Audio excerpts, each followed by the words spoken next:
Vous savez qu'il y a quelques semaines maintenant, et je présentais un projet de l'ensemble hospitalier. Et aujourd'hui, c'est un peu un kick-off meeting, comme on dit. C'est-à-dire qu'on a la chance que Michel Desjoyaux, il sait ce que c'est qu'être un patron, évidemment, il va vous le dire et vous allez voir. Il sait ce que c'est que faire une équipe avec des gens complètement disparates. Il sait ce que c'est que le changement. Donc, je trouvais, et on a trouvé avec les gens de la communication, que c'est vrai que c'est une bonne opportunité de se dire, il peut nous faire part de son expérience. Donc, comment est-ce qu'on arrive à fédérer des équipes dans une période de changement, avec un but commun, que ce soit faire de Curie un des leaders européens en 2020, ou que ce soit gagner une course en équipage transatlantique ou autour du monde, ou que sais-je. Ce n'est pas exactement le même but, mais le principe est exactement le même.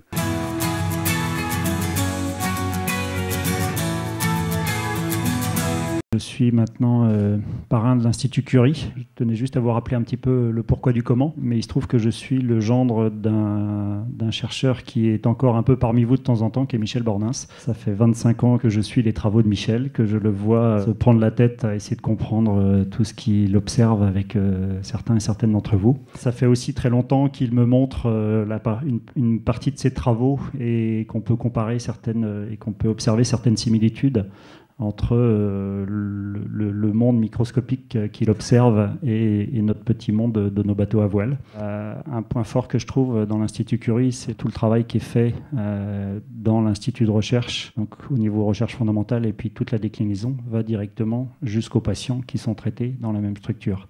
Donc vous avez une vraie légitimité, je dirais, à être soutenu, à être encouragé dans votre travail. Et puis il se trouve que plus récemment, il y a presque un an d'ailleurs, un jour pour jour, j'ai perdu un de mes frères d'une maladie généralisée prise trop tard parce qu'il s'était beaucoup occupé de ses clients et de leur construire des jolis bateaux, dont les miens.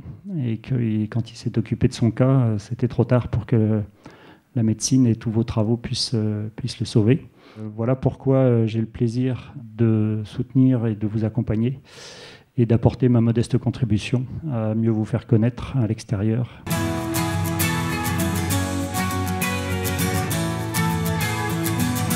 Alors, je suis skipper, bien évidemment. Le skipper, c'est le terme de capitaine pour un bateau à voile de course. Et un skipper, c'est le patron. C'est celui qui décide, c'est celui qui donne le tempo. C'est celui qui essaye de faire avancer tout le monde dans le même sens. Alors, sur un bateau, c'est facile, c'est le côté pointu devant. Dans la vie sur la Terre, c'est parfois un petit peu plus compliqué. Moi, je suis chef d'entreprise d'une petite boutique d'une quinzaine de personnes pour 2 projets. On s'occupe actuellement du bateau Foncia, donc qui est un trimaran de 21 mètres avec lequel je navigue. Et puis, on s'occupe aussi d'un autre projet qui sera au départ du Vendée Globe, qui est François Gabard, qui est skipper d'un bateau qui s'appelle Massif, donc un monocoque de 18 mètres de long.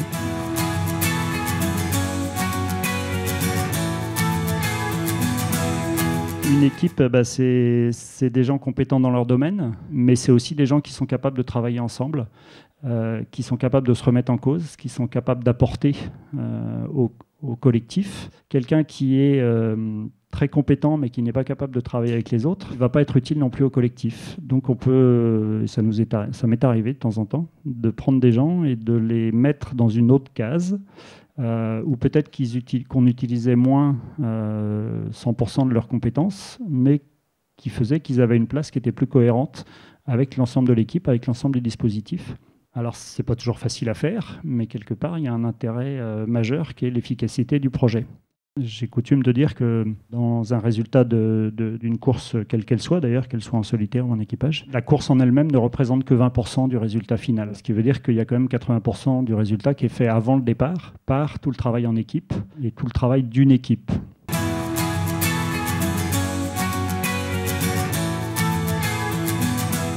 Dans une équipe, vous le savez, il y a une hiérarchie qui, je pense, est quelque part indispensable, qui n'a de nécessité que quand ça se passe mal.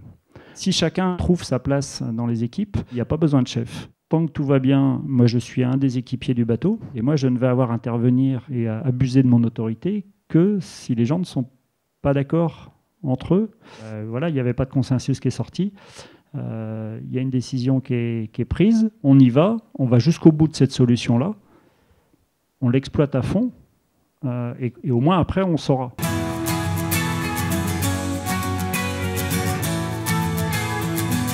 Moi je considère que personne ne sait tout. Et du coup, tu fais ton équipage avec des gens en qui tu as confiance, bien sûr, mais aussi des gens qui vont apporter quelque chose de l'extérieur. Et comme c'est un sport, une activité qui demande beaucoup d'intuition, de sensations, on a des chiffres, certes, mais on a quand même besoin de sentir les choses. Tu as toujours besoin d'avoir un regard extérieur, d'avoir un regard nouveau.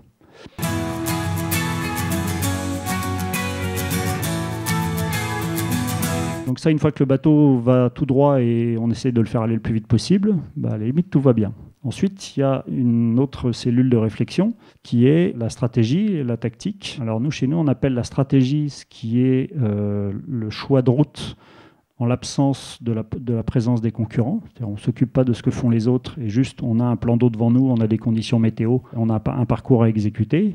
Comment on le fait le plus vite possible? Donc ça, c'est la stratégie. Et la tactique, c'est qu'est-ce que font les autres et comment je peux me défendre ou comment je peux attaquer par rapport à ce que font mes concurrents. Il ne faut pas oublier qu'on est dans une logique de prévision météo où sur plusieurs jours, on a des prévisions qui ont une fiabilité qui descend jusqu'à moins de 20%.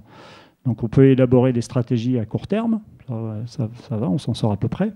Sauf que souvent, ce qui est intéressant, c'est la stratégie à plusieurs jours. Quand on n'est pas sûr de notre coup et que la stratégie n'est pas fiable, on reporte ça sur la tactique et se dire, les concurrents font ça. Au fur et à mesure, on a la chance de le savoir à peu près en même temps que vous les regardez sur Internet. Et à partir de là, quel va être notre choix et comment on va dévier la stratégie par rapport à la trajectoire de nos concurrents.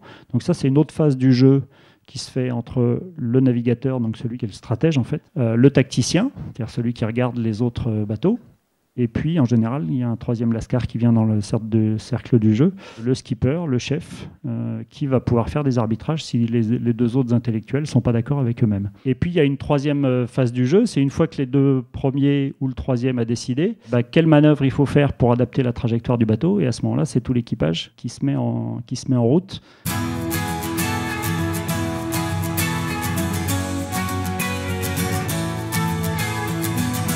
Moi, je me suis rendu compte il y a quelques jours que j'avais tellement l'habitude de naviguer en solitaire et donc d'avoir l'habitude de décider que quand quelqu'un dans l'équipage proposait quelque chose, j'avais le défaut de commencer par dire non avant d'écouter la proposition. Et je me suis rendu compte qu'assez souvent, je revenais 10 minutes après vers celui qui m'avait proposé la chose en me disant ce que tu m'as proposé tout à l'heure, ça va.